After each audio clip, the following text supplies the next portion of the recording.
cardioversión.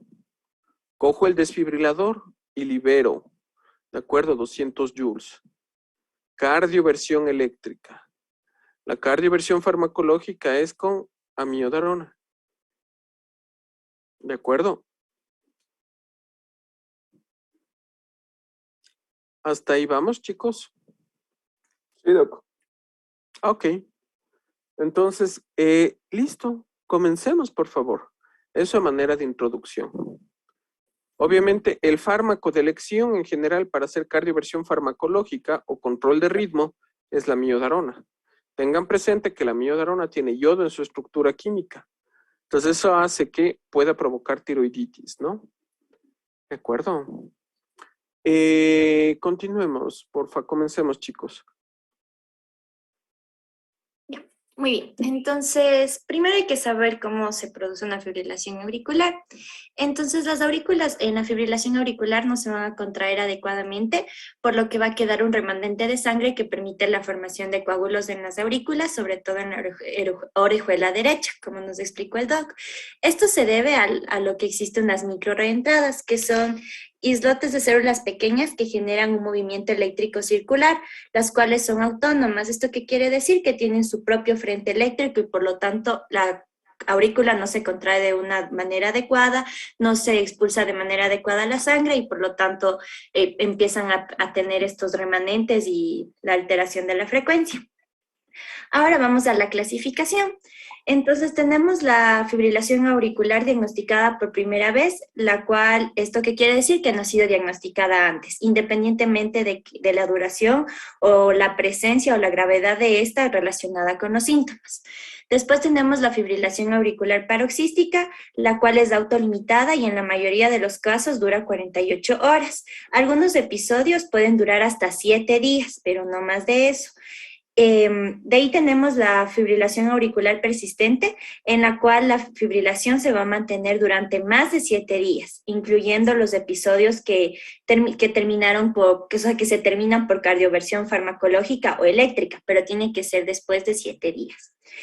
En la fibrilación auricular persistente de larga duración, aquí en cambio la fibrilación es continua tiene una duración de 1 o más años, de 1 año o más, tras adoptar la estrategia de control del ritmo cardíaco. En la fibrilación auricular permanente, el paciente y el médico asumen la fibrilación auricular, es decir, aquí no se adopta ninguna intervención para el control del ritmo cardíaco de los pacientes con fibrilación auricular. En el caso de que ya se aplican medidas para el control del ritmo, ya no es una fibrilación auricular permanente, sino una persistente de larga duración. Y por último tenemos la fibrilación auricular silente, en la cual el paciente es asintomático y por lo tanto no se detecta. Y esto trae graves consecuencias como accidentes cerebrovasculares y la muerte. Esto que acabas de comentar es bien relevante. Chicos, a veces tienen pacientes que tienen eventos cerebrovasculares isquémicos y no saben por qué. Simplemente hace un evento cerebrovascular, hay que buscar la causa, ¿no es cierto? O será un embolismo, placas ateromatosas que se rompieron, pero hay los cardioembólicos. Son son coágulos que salen de corazón y llegan a circulación cerebral. Ocluyen y es un evento cerebrovascular isquémico. En pacientes, cuando tengo evento cerebrovascular isquémico cardioembólico, características de cardioembólico, o sea, son grandes, ¿no? Los eventos cerebrovasculares, el área. Tengo que hacer Holter y buscar, o un ecocardio, para buscar, por ejemplo, comunicación interauricular. ¿De acuerdo? Que podría justificar la formación de coágulos y un evento cerebrovascular isquémico. ¿De acuerdo? ¿Qué más? Ya, ahora la etiología. Es importante saber que la fibrilación auricular se relaciona con la edad y normalmente es más común en pacientes ancianos, ya que siendo por lo tanto el envejecimiento la principal causa de fibrilación auricular. También en esta edad se ha relacionado el síndrome bradicardia-taquicardia como causa de disfunción sinusal y bradicardia extrema. En personas con edad media, se relacionan con cuando tienen factores de riesgo como una hipertensión arterial y con la práctica de deportes de alta resistencia. Después tenemos los cardiovasculares, en la cual se debe a cardiopatías reumáticas, isquémicas, hipertensivas, miocardiopatía hipertrófica o insuficiencia cardíaca. Y de otra etiología tenemos el cor pulmonale, el hipertiroidismo, hipotiroidismo, fibrilación auricular familiar o secundaria a una taquicardia supraventricular que desorganiza la conducción auricular. De ahí tenemos la clínica que va a presentar nuestro paciente como síntomas severos. Está el que nuestro paciente ya presente edema agudo de pulmón, angina, palpitaciones, que es el más importante, que es el síntoma más característico, y síncope. De manera inespecífica van a presentar fatiga, cuadros de ansiedad, y cuando es asintomático, pues no presenta nada y estamos frente a una fibrilación auricular silente. También llega a tener repercusiones como es insuficiencia cardíaca, angina de pecho, fenómenos embólicos, porque como ya nos explicamos antes, este es de origen es embolígena debido al remanente que se forma, entonces tiene más predisposición a producir coágulos. Estos se pueden zafar y producir los émbolos y tenga fenómenos embólicos del paciente. También taquicardio-miopatía secundaria a la taquicardia, esto quiere decir una disfunción del ventrículo izquierdo.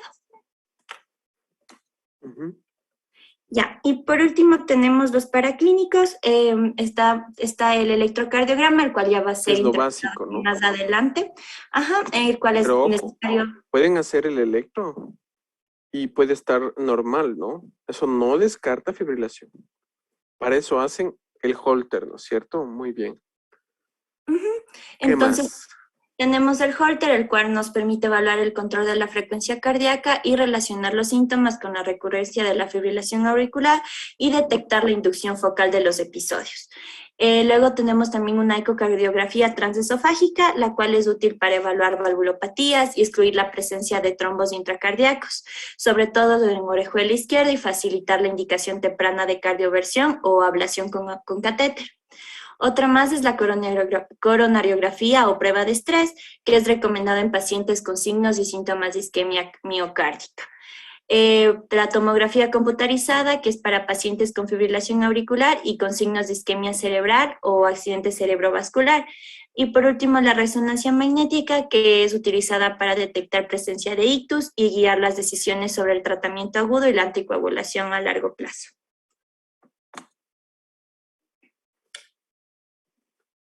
Bien, la conducta inicial, o sea, cuando ya digamos que tenemos a nuestro paciente y sospechamos fibrilación auricular, vamos a tener primero lo que es la reversión al ritmo sinusal. Entonces existe la cardioversión farmacológica y la cardioversión eléctrica. La que se utiliza y la que se debe usar primeramente es la cardioversión farmacológica.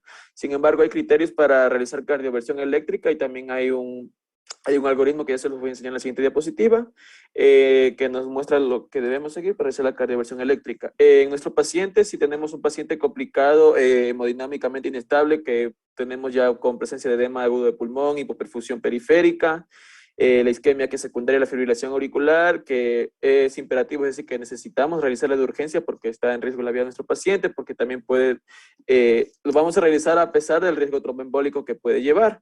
Y también pacientes con recaída inmediata, a pesar de que, bueno, eso se le va a dar amiodarona después de la cardioversión eléctrica. Entonces, pero primero lo que se va a tratar es la cardioversión farmacológica. Esta aquí decía que se iba a dar dentro de las 48 horas del inicio de los síntomas. Vamos a recurrir a esta cuando hay una cardiopatía de base. Cuando hay una cardiopatía de base, vamos a utilizar los antiarrítmicos del grupo 1C, que puede ser la flecainida o la propafenona. También hay otros fármacos como el Bernacalant, que iba a bloquear los canales de potasio auriculares, iba a prolongar la repolarización y a controlar la frecuencia cardíaca. Y bueno, cuando había cardiopatía de base, el fármaco más seguro para usar era la amiodarona, porque esta iba a evitar la proarritmia. Bueno, entonces acá abajo tenemos las dosis de los fármacos, los antiarrítmicos de la clase 1C, que es la flecainida. Vamos a dar en dosis de 200 miligramos al día por 2 tomas, y la propafenona de 450, 600 miligramos al día en 2 a 3 tomas.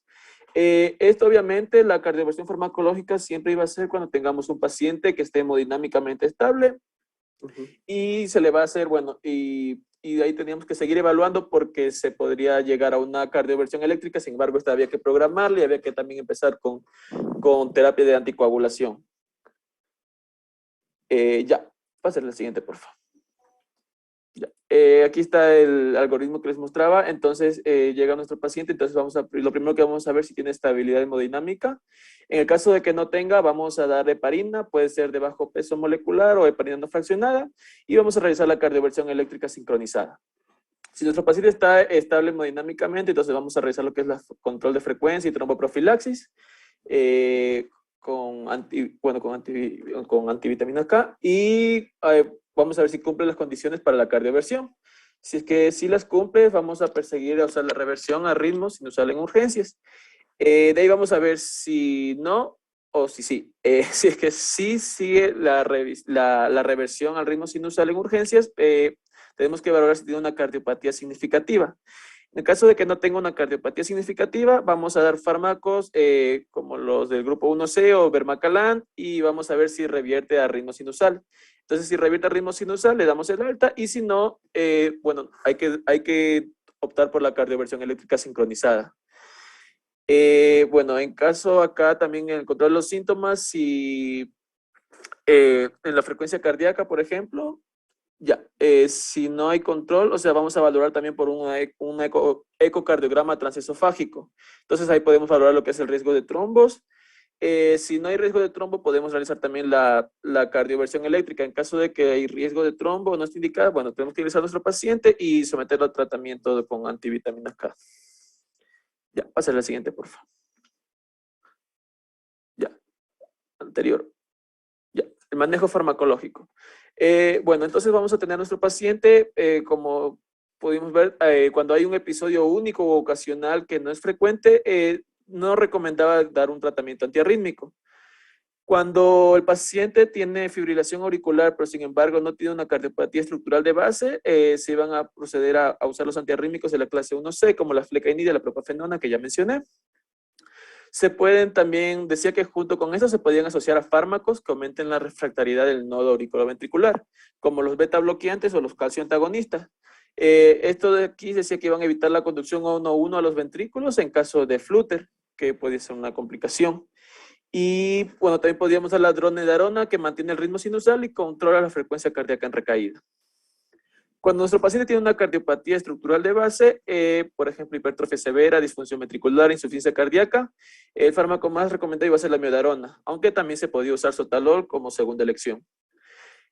Cuando había insuficiencia cardíaca o una función ventricular disminuida, se consigue mantenimiento del ritmo sinusal mediante digitalización, es decir, mediante digoxina. En el mantenimiento no farmacológico, bueno, están los tratamientos que es la ablación por radiofrecuencia, que se introduce un catéter y se realiza la ablación en la zona del nodo sinusal. Y bueno, esto de aquí solamente iba a ser cuando este era refractario al tratamiento farmacológico, es decir, cuando ya hemos dado todos los fármacos y no conseguimos estabilizar a nuestro paciente o controlar lo que es la fibrilación auricular. Y Carlos, en conclusión, ¿cuándo harías control de frecuencia y cuándo harías control de ritmo? Control de frecuencia. ¿Entiendes lo que es control de frecuencia? O sea, sería como para evitar la fibrilación. No. Control de frecuencia es, las aurículas van a seguir fibrilando, pero le doy una medicación que bloquee el paso de la fibrilación en los ventrículos, ¿no es cierto? Ajá. ¿Sí? Lo que estás describiendo como asociar fármacos que aumenten la refractariedad del nódulo auriculoventricular. Entonces, los beta bloqueadores o los calcio antagonistas o la digoxina, ¿no es cierto? Entonces, las aurículas van a fibrilar, pero los ventrículos laten a ritmo normal. ¿Cuándo hago eso? Porque la otra opción, que es control de ritmo, significa cambiar de ritmo de fibrilación auricular a ritmo sinusal. ¿Cuándo hago control de ritmo y cuándo hago control de frecuencia? O sea, cuando nuestro paciente no tiene una cardiopatía de base. ¿Hago qué? Control de ritmo. me confundí. A ver, si tengo valvulopatías, las aurículas van a estar grandotas. Y eso va a hacer que la fibrilación auricular sea crónica. Entonces ahí hago control de frecuencia. Cuando tengo cardiopatía estructural, hago control de frecuencia. ¿De acuerdo? Ya. Si no tengo cardiopatía, hago control de ritmo. ¿De acuerdo? ¿Tienen algún electro ahí de fibrilación auricular, chicos? Sí, Doc. Allá. En la siguiente. Pásale, por favor. Listo. Entonces, pregunta. ¿Cómo identificas una fibrilación auricular en ese electrocardiograma? Ya, aquí tenemos lo que vamos a detectar un electrocardiograma cuando tenemos fibrilación irregular. Primeramente, el ritmo iba a ser irregular. No iban a haber ondas P, podían haber como no podían haber, y por lo general podían aparecer también lo que se llaman las ondas F, que es ondas F fibrilatorias. Dame 3 segundos. Giovanni, ¿querías preguntar algo? Sí, Doc. Una pregunta. ¿El control de ritmo con qué fármacos se hacía? Amiodarona o propafenona. Gracias. Lo más utilizado, amiodarona. ¿Y el de frecuencia era beta bloqueadores, calcio Es beta antagonista? bloqueadores o digoxina o calcio antagonistas, como diltiazem y verapamil. Gracias, Doc. Vale. Diana, ¿querías preguntar algo? Sí, doctor, eso mismo. ¿Por qué en el control de ritmo, si no hay cardiopatía estructural, se le da la amiodarona? Porque la se amiodarona supone- es un fármaco que induce control de ritmo. O sea, Mientras pero que el los control de otros, ritmo es cuando no hay cardiopatía estructural, ¿verdad? exactamente. Ya, listo, doc. Ujú. Doménica. Doc, en esto de control de ritmo, ¿solo se puede hacer, o sea, solo se hace con el fármaco con la miodarona? ¿O O también con se le... propafenona, o con flecainamida, o puedes hacer cardioversión eléctrica. Ah, Ahora, la esa cardioversión era mi eléctrica, pregunta. ¿La eléctrica también se puede hacer? claro, pero la cardioversión eléctrica tiene indicaciones específicas, como te presentó tu compañero. Edema agudo de pulmón, infarto agudo de miocardio por la fibrilación auricular, shock cardiogénico, ¿sí? Hipoperfusión periférica. Eso presentaron hace un ratito. O sea, básicamente cuando el paciente está inestable y bueno, Exactamente. está en compromiso la vida del paciente. Y si no se le programa y se empieza con terapia anticoagulante y se programa para como mínimo 3 semanas para de ahí empezar la cardioversión eléctrica. Ujú.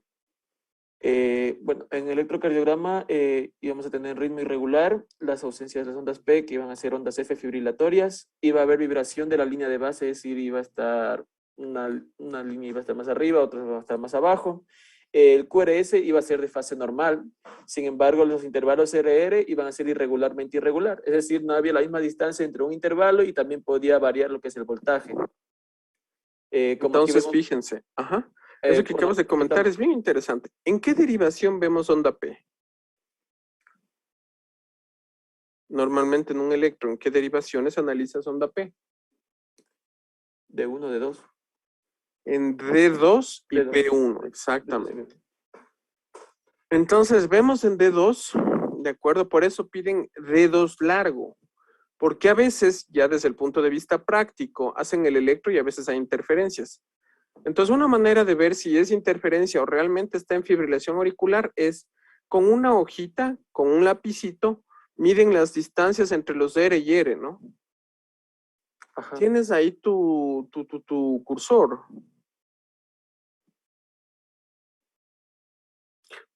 Exacto. Por favor, señala las ondas R del electro largo de abajo. Fíjense las distancias. Las R, ¿no? Ajá. Marca las distancias entre las R de los diferentes. Mira, sí le ven las distancias entre R y R, chicos. Exacto, fíjense. Una súper grande, una súper chica. Entonces los RR son irregulares. ¿Cómo sacas la frecuencia cardíaca ahí? ¿Cómo sacarías Ariel Barragán? Contamos los QRS en un tiempo de 6 segundos y lo multiplicamos por 10. Perfecto. ¿Y cuánto es 6 segundos? ¿Cuántos cuadraditos?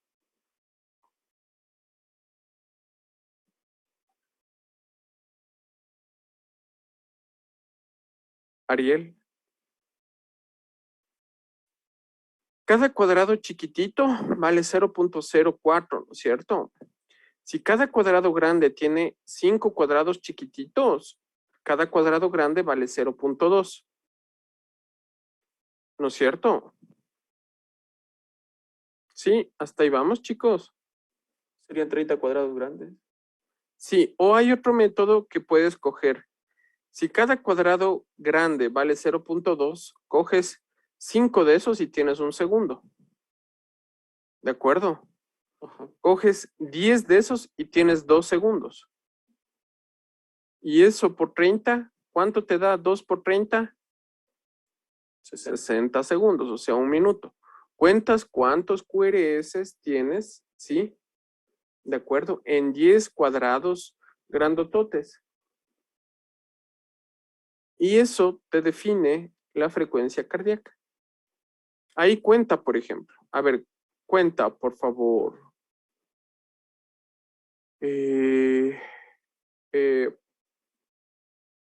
No sé, ya me perdí quién está presentando. Bueno, ¿quién tiene el cursor? Cuenta, por favor, cuántos QRS hay en esa distancia. Cuenta 10 cuadrados 10 cuadrados grandes, por favor. Con el cursor. Chicos. ¿Me escuchan? Sí, Doc, está intentando marcar, creo. Allá. Entonces, exacto. Exacto, perfecto. 1, 2, 3, 4, 5, 6, 7, 8. Ahí hay 10, ¿no es cierto? Entonces, allá hay 2 segundos. ¿Cuántos QRS hay? 4. 4 por 30. 120. La frecuencia es 120. Porque hay 4 QRS. El QRS es la despolarización ventricular, ¿no es cierto? Ajá. En conclusión, la sístole ventricular. Entonces tengo 4 latidos ventriculares. Y la frecuencia cardíaca en definitiva es la sístole ventricular, ¿no es cierto? Sí, Doc. Entonces tengo una frecuencia de 120. ¿De acuerdo? Sí. Vale. Continúa, porfa. Ya, Está clarito, ¿no? No sé si tienen preguntas ahí.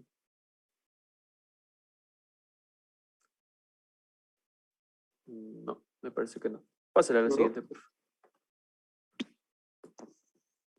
A la siguiente, pásale, por favor.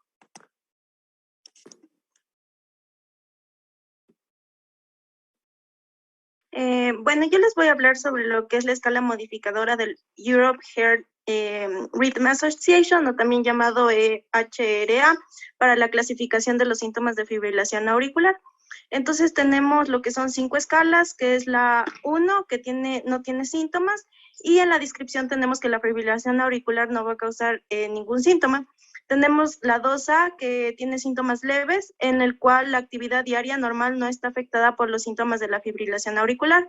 En la 2B tenemos el moderado, la cual la actividad diaria normal no está afectada por los síntomas de la fibrilación auricular, pero los síntomas suponen un problema para el paciente. En la 3 tenemos graves, que la actividad diaria normal está afectada por los síntomas de la fibrilación auricular. Y la 4, que son los discapacitantes, que son los que interrumpen la actividad diaria normal. Aquí tenemos que las clases 2A y 2B se pueden diferenciar evaluando si los síntomas de fibrilación auricular afectan lo que es la función del paciente.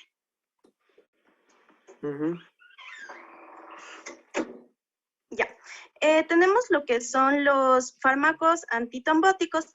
Tenemos los antagonistas de la vitamina K, los cuales son la warfarina y el acenocumarol. En la warfarina tenemos que esta se puede dar por vía oral de 1 a 3 miligramos día, y el acenocumarol se puede dar de 2.5 miligramos día.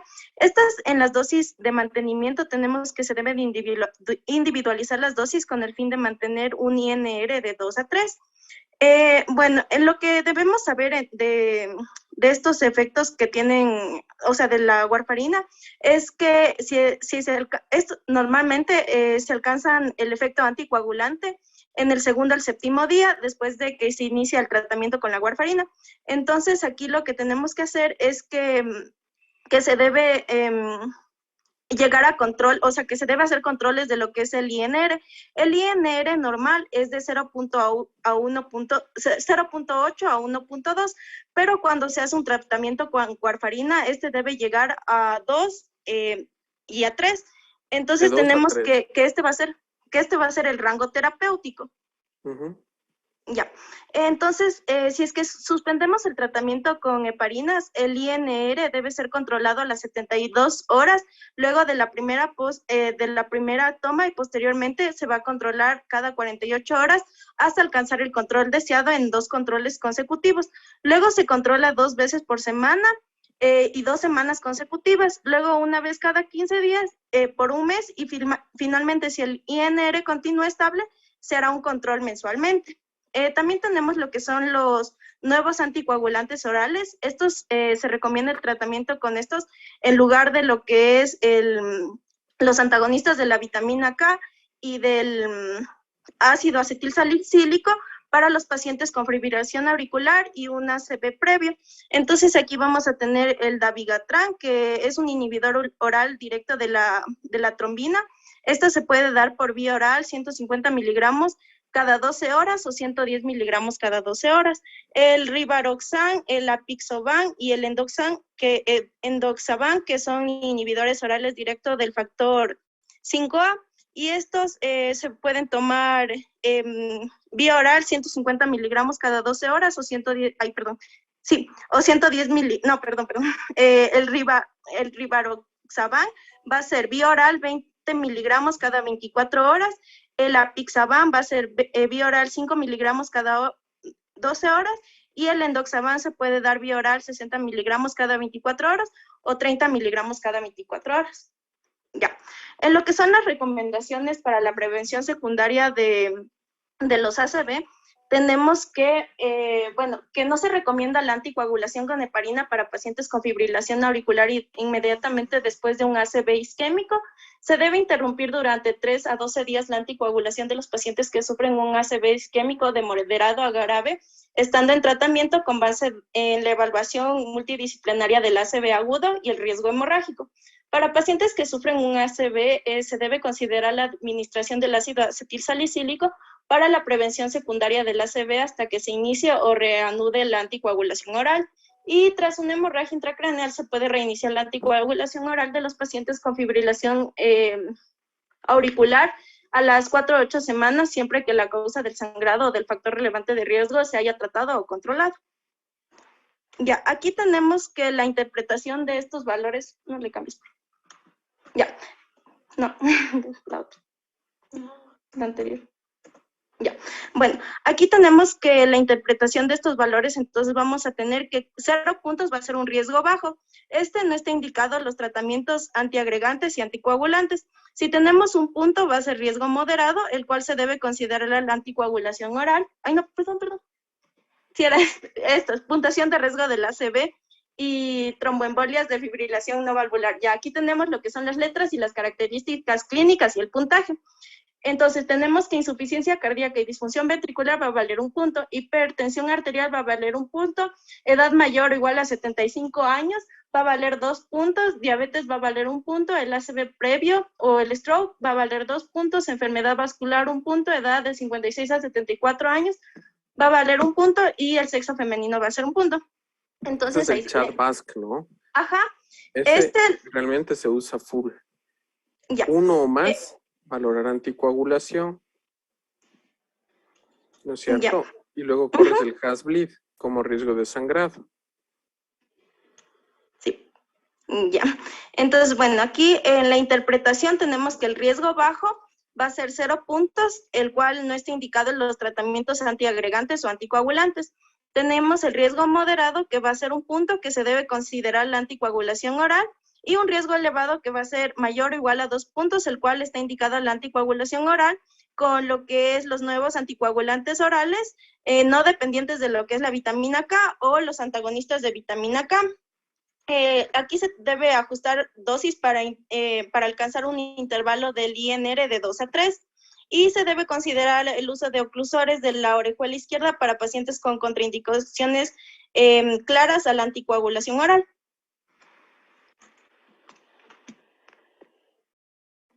Bueno, a continuación, como ya les mencionó el doc, les voy a hablar acerca del HAS-BLEED.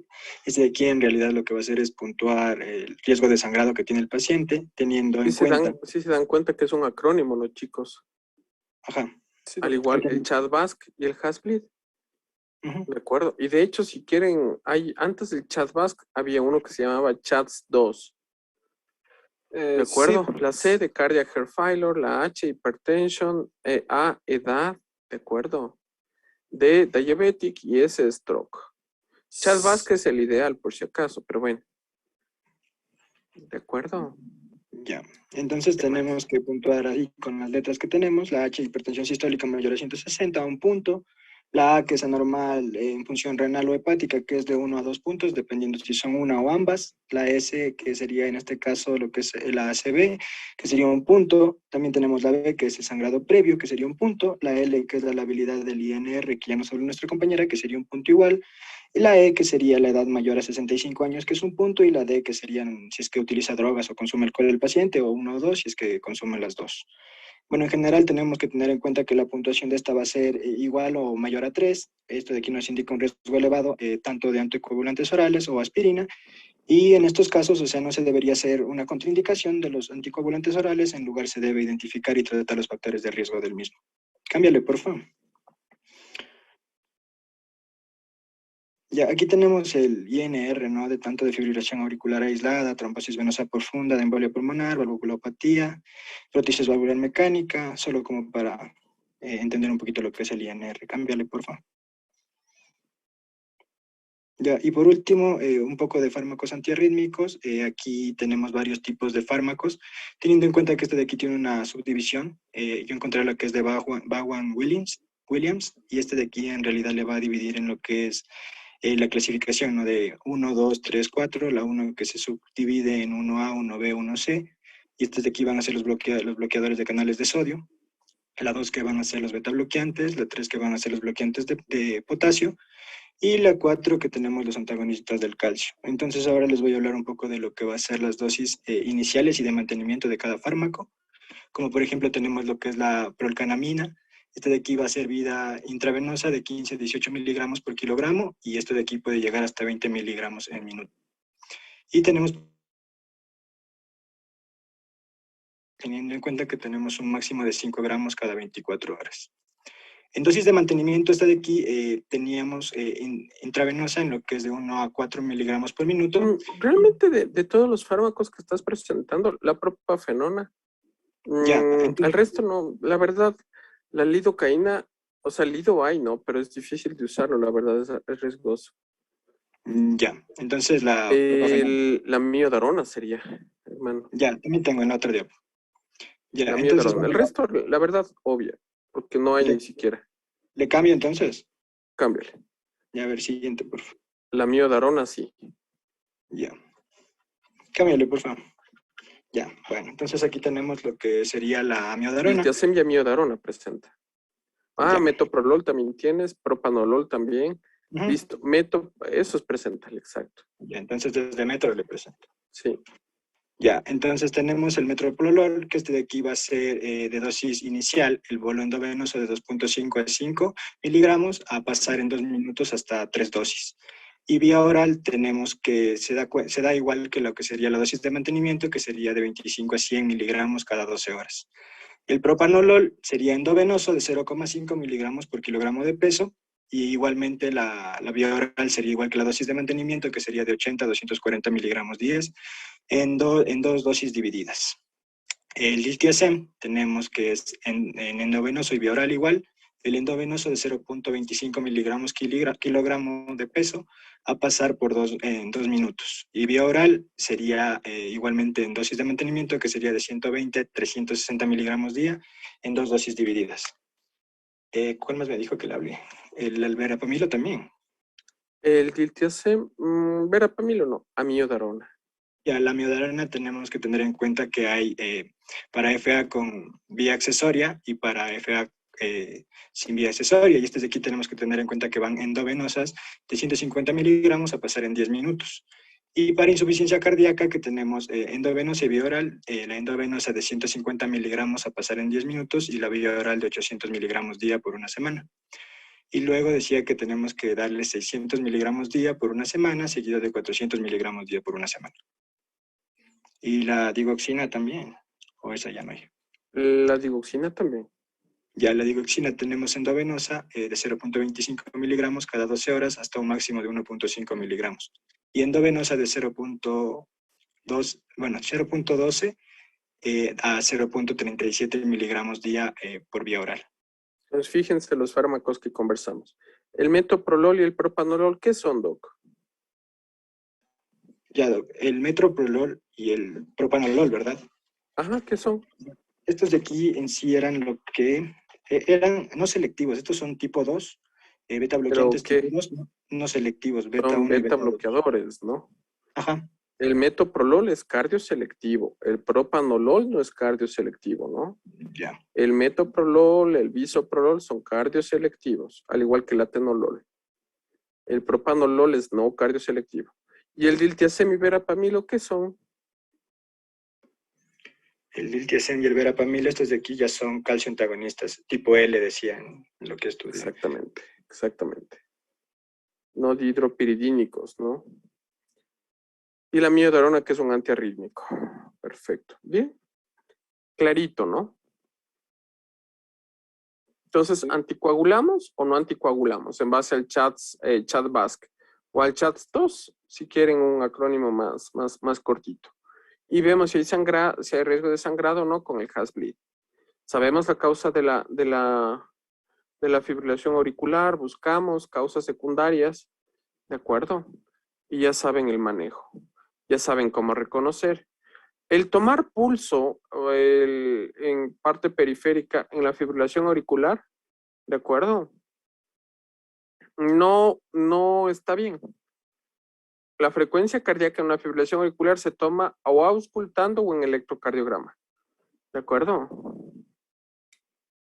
Sí, sí, Doc. ¿Qué más, Doc? Ya de ahí se acaba ya nuestra presentación. Ya.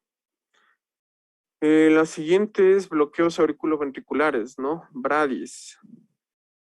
Mañana tenemos clase, me parece, chicos. Ya no, Doc, esta es la última. Ya no, ¿Perdón? No, Doc, mañana ya no tenemos. Mañana, ¿no? no. No, entonces continuemos con Brady, bloqueos auriculoventriculares. Y Ya. con eso culminaríamos, ¿no? Ya tienen que ir pensando en su peque evaluación.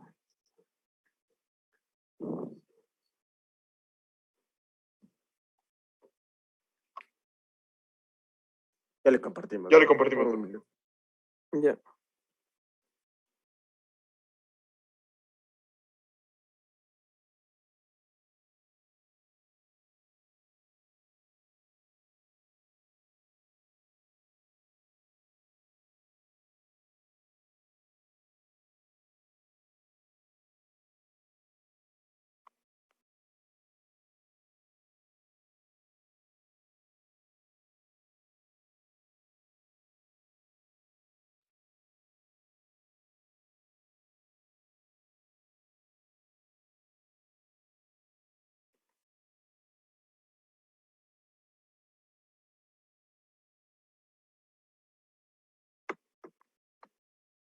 Bien, Doc, empezamos nomás.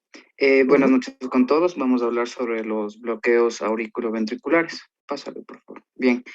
Primero tenemos que saber qué es un bloqueo auriculoventricular. Se lo denomina como un trastorno en donde existe un retardo o ausencia de la conducción entre el tejido auricular y el ventricular. Generalmente se va a producir una alteración a nivel del nodo auriculoventricular y en ciertas ocasiones por el haz de His.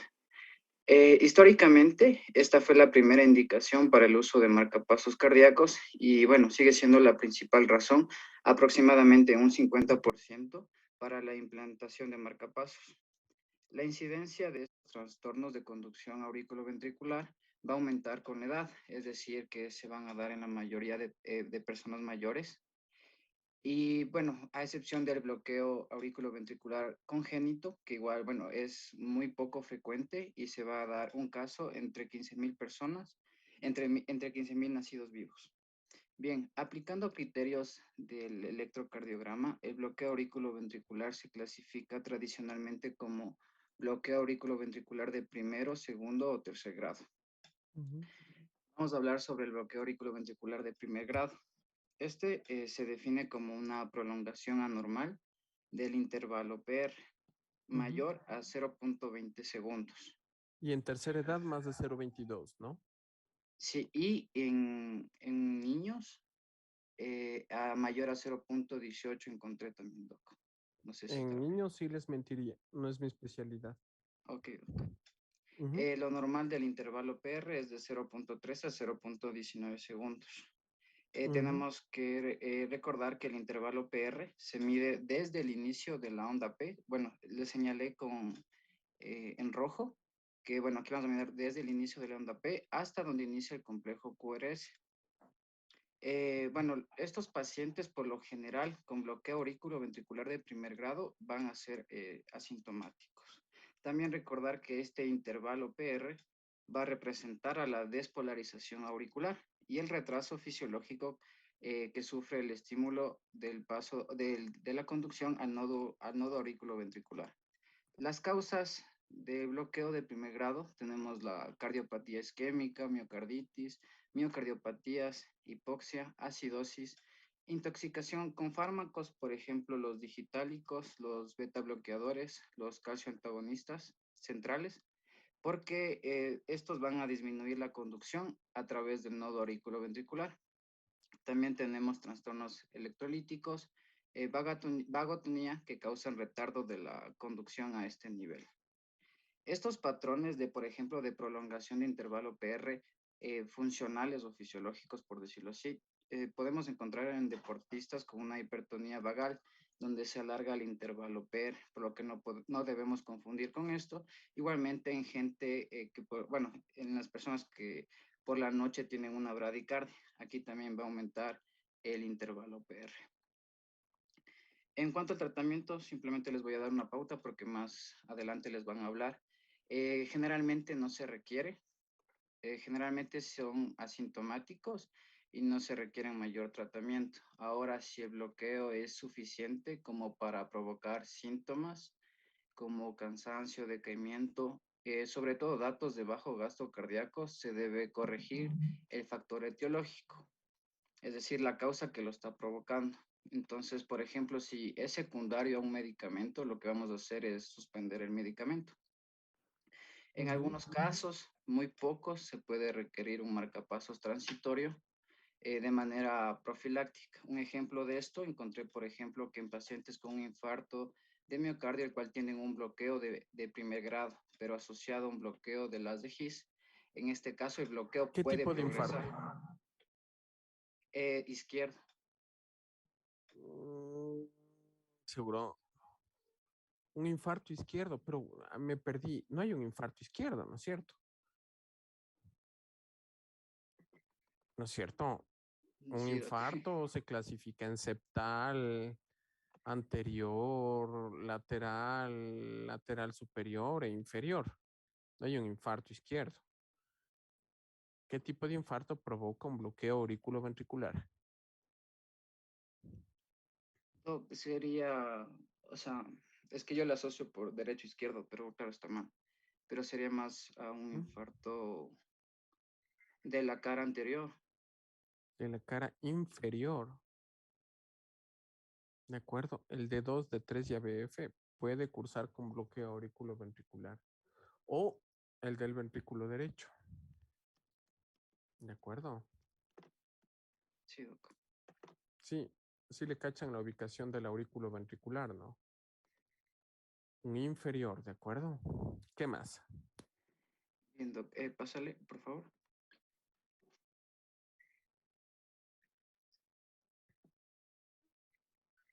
Bien, aquí tenemos los bloqueos auriculoventriculares de segundo grado. Aquí tenemos una interrupción intermitente de los estímulos supraventriculares a través del nodo auriculoventricular. Este le podemos dividir en dos tipos, según los patrones observados en el electrocardiograma. Tenemos el MOVITS 1 o Wenckebach y el MOVITS 2. Las causas de bloqueo de segundo grado más frecuentes tenemos Aquí, chicos, un dato.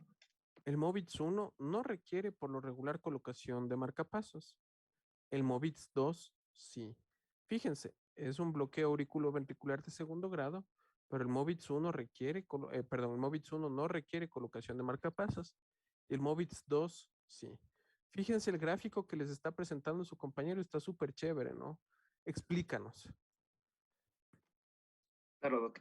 Por ejemplo, en el MOVITS 1, este se caracteriza por una prolongación progresiva, como estamos viendo en la imagen, del Sí le ven, ¿no es intervalo cierto? PR. Está en rojo, está súper bien delimitado. Sí, sí le ven, ¿no es cierto? Ya.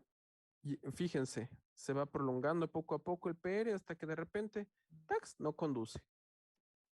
¿Dónde está la crucecita? No condujo. Y nuevamente comenzamos el ciclo. Mientras que el MOVITS 2, ¿qué pasa? En cambio, aquí a diferencia del 1, aquí no hay un alargamiento del intervalo PR. Este siempre va a ser constante, como vemos en la imagen. Igual le pinté de rojo. Y va a aparecer igualmente de repente una onda P que no conduce, o sea que no tiene un complejo QRS. En el MOVITS 1, como ya les mencioné, la prolongación es progresiva hasta que aparece una onda P que no conduce. El ciclo, bueno, o sea, apenas la onda P no conduce, el ciclo se reinicia, significa que hay una recuperación transitoria del nodo auriculoventricular. Ese alargamiento progresivo es el que se conoce como el fenómeno de Wenckebach.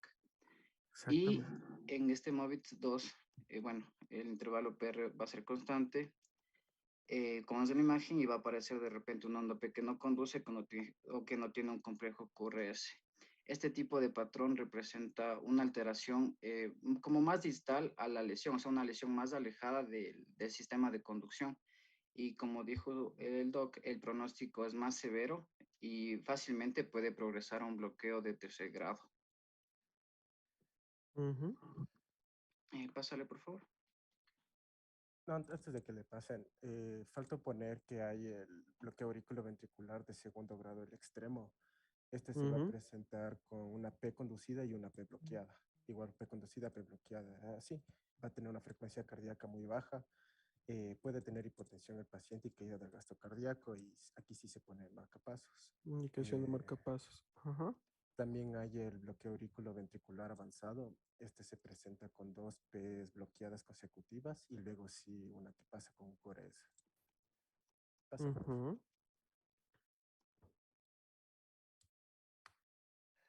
Entonces yo les voy a hablar sobre el bloqueo auriculoventricular 2.1. Este bloqueo auriculoventricular 2.1 se denomina así, ya que no podría entrar entre los criterios del MOVITS 1 o del MOVITS 2, ya que tiene una expresión electrocardiográfica distinta, se podría decir. Sin embargo, puede ser podría ser antes de que se podría ver en electrocardiograma un MOVITS 2, o sea, un bloqueo tipo 2 de MOVITS, o se puede dar después, ¿no es cierto? Una regresión, una versión se decía.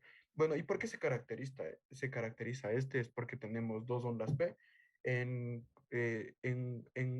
la cual solo una va a estar relacionada con un complejo QRS. Ya.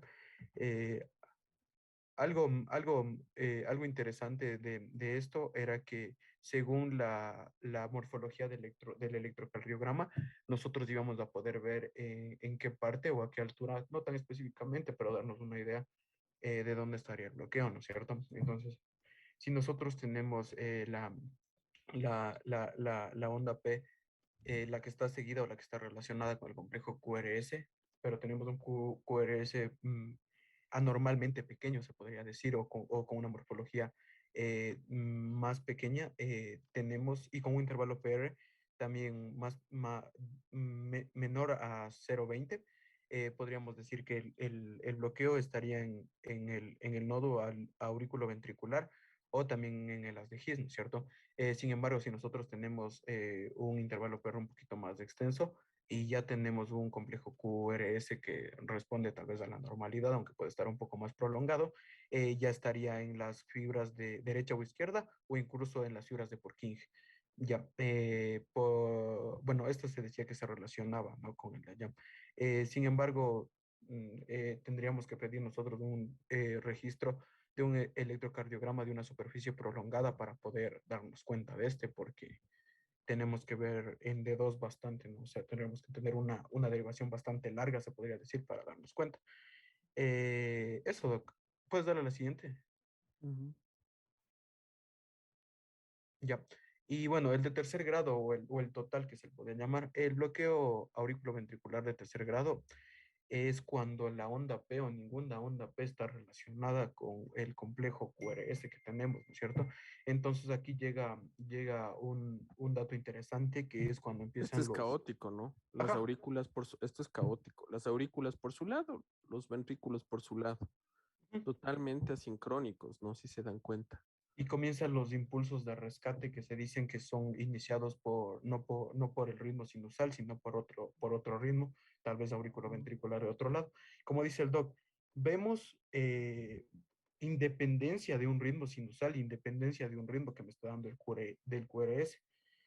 Igualito que en el anterior, podemos ver según cómo tengamos nuestra morfología del QRS, la altura en el que puede estar, en el complejo de conducción en el que puede estar nuestro bloqueo.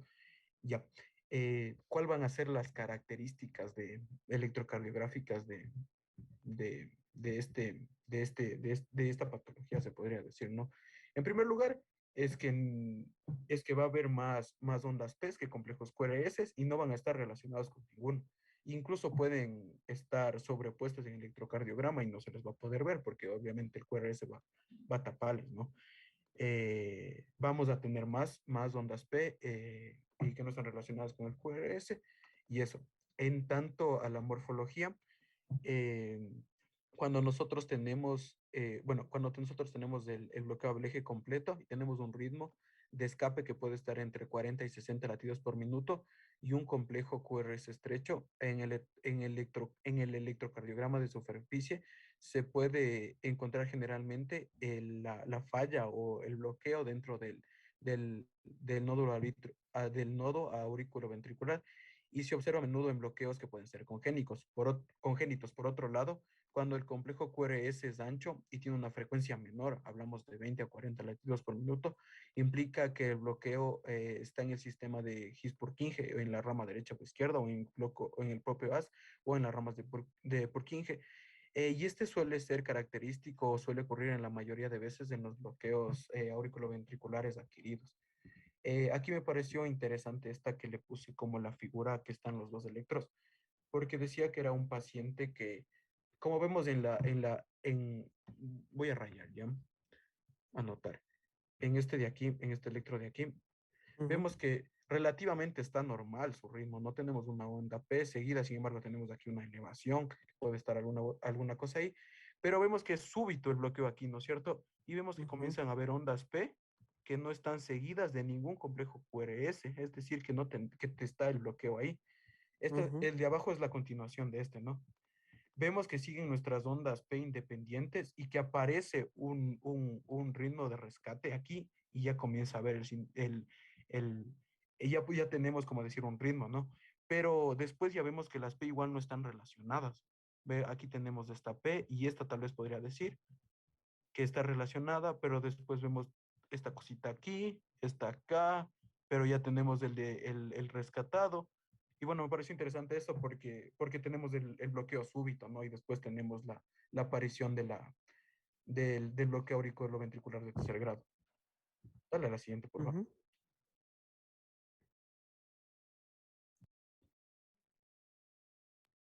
Por favor, dale a la siguiente, Mateito. Ay, les iba a explicar, ahí está en más grande. Ahora sí, dale a la siguiente. Aquí en la etiología, el bloqueo auriculoventricular puede ser adquirido o congénito. Puede Entonces, ser... en general, bloqueo auriculoventricular de primer grado. Buscamos causa, trastornos hidroelectrolíticos, ¿de acuerdo? Medicación, no requiere marcapasos, ¿de acuerdo? En general. Segundo grado, MOVITS 1 y MOVITS 2. MOVITS 1 no requiere marcapasos, Movitz 2 requiere marcapasos. Aurículo ventricular tercer grado requiere marcapasos. Bloqueo completo requiere marcapasos. Y hay algo más, o sea, bloqueo auriculo ventricular más bloqueos de rama bilaterales requiere marcapasos. ¿De acuerdo? La etiología. Ok, cuéntanos. Ya, como les había mencionado mi compañero, o sea, pueden haber factores extrínsecos e intrínsecos, que no les voy a repetir porque ya les dijo mi compañero al principio, pero también hay algunas enfermedades que pueden causar, como es la enfermedad del Negre, que es una degeneración progresiva idiopática del sistema de conducción cardíaca, y esta es la causa del 50% de los casos, por lo general. También pueden haber otros trastornos progresivos de la conducción en enfermedades neuromusculares como la distrofia muscular o el síndrome de Kearns-Sayre, que es una enfermedad mitocondrial. También en enfermedades sistémicas como la sarcoidosis cardíaca, amiloidosis, cuando hay linfomas cardíacos primarios o después de una radioterapia. También después de la ablación percutánea de vías accesorias septales. En pacientes que sean jóvenes debe considerarse siempre que pueda tener la enfermedad de Lyme, porque esta es una causa reversible del bloqueo auriculoventricular. En las causas congénitas puede darse de manera aislada y esto es por lo general cuando hay una exposición intrauterina a los anticuerpos maternos, pues el del ARH, o también puede asociarse a cualquier cardiopatía congénita. Existen 4 tipos de bloqueos congénitos, que puede ser por falta de conexión entre las aurículas y el sistema de conducción periférico, interrupción Casi no de te las... escucho, hermano. ¿Ahí me escucha? Bajito, bajito. Ahí. A ver, dime. Ya decía que hay 4 causas del bloqueo auriculoventricular congénito, que puede ser la falta de conexión entre las aurículas y el sistema de conducción periférico, interrupción del haz auriculoventricular, enfermedad de la rama del haz y formación anormal o interrupción del haz auriculoventricular. Pásale, por favor. Un datito. Mujeres embarazadas lúpicas con anticuerpos anti-RO. Estos anticuerpos pueden pasar al bebé y provocar bloqueos auriculoventriculares, ¿no? Anti-RO. En una mujer lúpica embarazada, a buscar anticuerpos anti-RO. ¿De acuerdo? ¿Qué más? Pásale, por favor. En el diagnóstico hay que ver la clínica primero. Como les había mencionado, por lo general pueden ser asintomáticos o pueden presentar síntomas. Pueden ser relacionados con las bradiarritmias, puede presentar mareos, fatigas, presíncope, síncope o manifestaciones de insuficiencia cardíaca, puede tener angina o disnea. El bloqueo auriculoventricular de tercer grado raramente es asintomático. Como vimos, es algo grave también. En la auscultación puede haber un reforzamiento intermitente del primer ruido cardíaco, que se conoce como ruido de cañón. El segundo ruido también puede estar reforzado intermitentemente o puede estar con un desdoblamiento marcado en casos de que haya ritmo idioventricular, que son los ritmos de escape. También se pueden encontrar soplos expulsivos pulmonar o aórtico o regurgitaciones mitral o tricuspidia. De aquí, para hacer un diagnóstico ya de por sí, se utiliza el electrocardiograma en reposo y también se puede utilizar un Holter y haciendo la prueba de esfuerzo también cuando hay el bloqueo auriculoventricular intermitente. También se puede hacer un estudio electrofisiológico que es invasivo cuando hay pacientes que tienen síncope o tienen un bloqueo auriculoventricular no demostrado cuando ya otras causas han sido excluidas. También se dice que puede utilizarse el estudio electrofisiológico invasivo para determinar el nivel anatómico del bloqueo auriculoventricular en pacientes con cardiopatía isquémica. Pásale, por favor.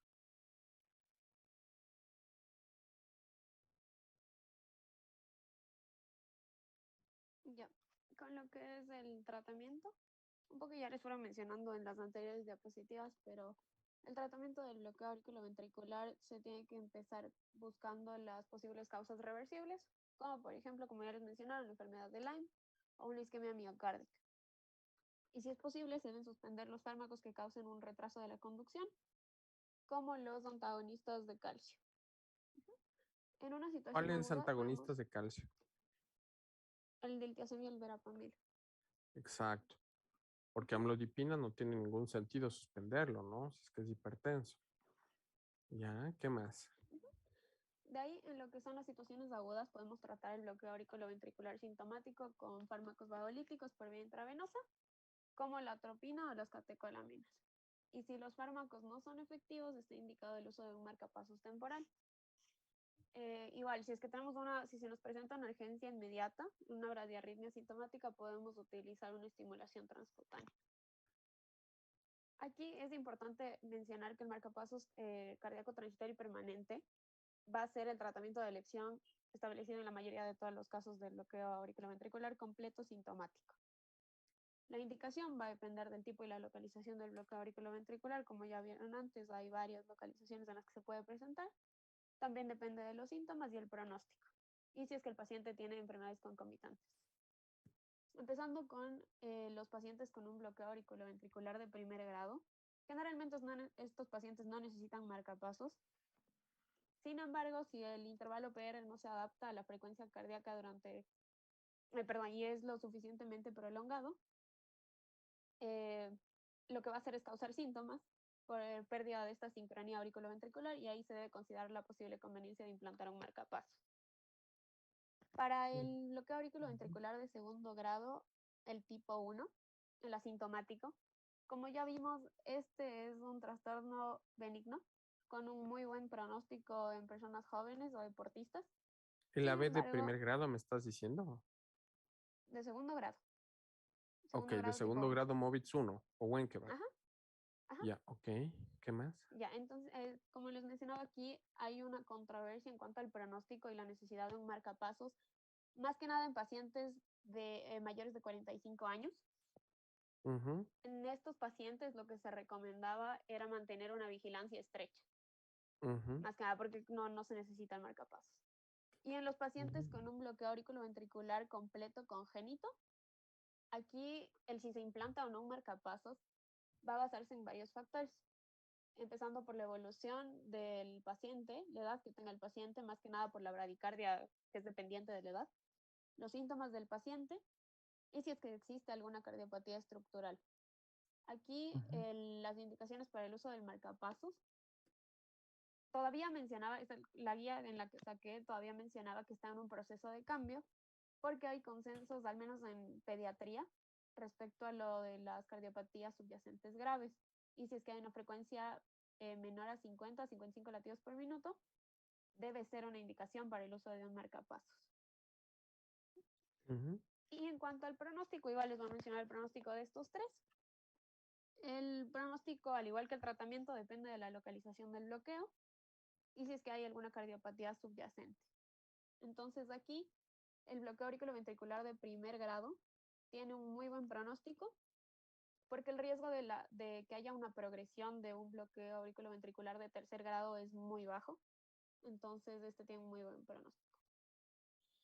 En lo del bloqueo auriculoventricular de segundo grado tipo 1, el Movitz 1, este es igual que el tratamiento en jóvenes sanos, tiene un muy buen pronóstico y en pacientes mayores de 45 años que puedan presentar un bloqueo de rama del asa asociado, ya puede tener un pronóstico peor. De ahí la evolución del bloqueo auriculoventricular de segundo grado, el tipo 2. Esta sí tiene una tasa elevada de progresión al bloqueo auriculoventricular completo. Por lo que aquí se mencionaba que los pacientes pueden presentar una tasa de supervivencia a 5 años inferior a la de los pacientes en los Entonces, que se en le ha general, puesto. Ariadna, tus recomendaciones. ¿Un aurículo ventricular de primer grado requiere marcapasos o no? ¿El de primer grado? No. Primer grado. No. ¿Qué busco en un bloqueo aurículo ventricular de primer grado? Aquí tenemos que ver si es que el intervalo PR se va a adaptar a la frecuencia cardíaca, que no sea mayor de 0,3 segundos. No te escucho, perdón. ¿Tenemos que ver qué? ¿Ahí? ¿Me escucha? Mejor, ok. Ya tenemos que ver si el intervalo PR se adapta a la frecuencia cardíaca. Y Ya, que no sea, perfecto. y que no se prolongue. Ujú. Ya. ¿Qué causas busco? En este mismo, Sí, aquí podemos ver si es que hay alguna enfermedad subyacente o el uso de fármacos del paciente. perfecto. Elimino fármacos que puedan provocar un bloqueo auriculoventricular de primer grado, o trastornos hidroelectrolíticos, o isquemia, ¿de acuerdo? Listo. Bloqueo auriculoventricular de segundo grado. Movitz 1. ¿Qué hago? Ya, aquí no se le va a implantar el marcapasos, aquí solo vamos a mantener una vigilancia a los pacientes, sobre todo a los mayores de 45 años. Seguimiento. Listo. Movitz 2. ¿Qué hago? En el MOVID 2 sí se le tiene que poner un marcapasos. Perfecto, por el alto riesgo de pasar a un AB de tercer grado. ¿Qué hago en AB de tercer grado? También se le tiene que dar un marcapasos. Ujú. Ya, perfecto, perfecto. Bueno, obviamente ustedes con un AB tal vez el AB de primer grado, bueno, tendrán que chequear los fármacos, eliminar los fármacos que puedan provocar el bloqueo, ¿no es cierto? Ya en uno de segundo grado ya tendrán que haber derivado. ¿De acuerdo? Ujú. ¿Algo más, chicos? No, Hay una nomenclatura de terminamos. marcapasos que realmente no vamos a entrar a eso porque realmente no es el objetivo de su formación en este momento. Si es que lo ven, lo verán ya dependiendo de su especialidad, ¿no? En residencia o ya para especialidad. ¿Algo más, chicos? No, doc. ¿Preguntas hasta ahí? Preguntas de cualquier tema que hayamos visto.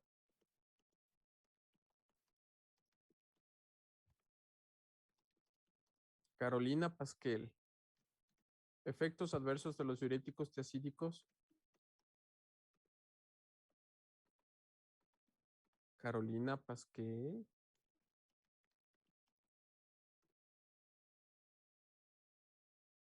Carolina.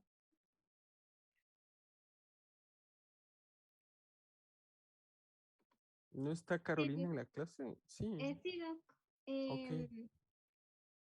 Estos son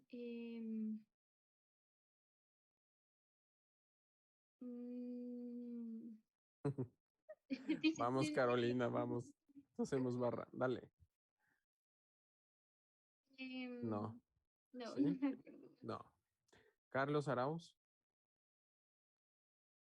Hiponatremia, hipocalemia, hipocalcemia. Perfecto. Bien.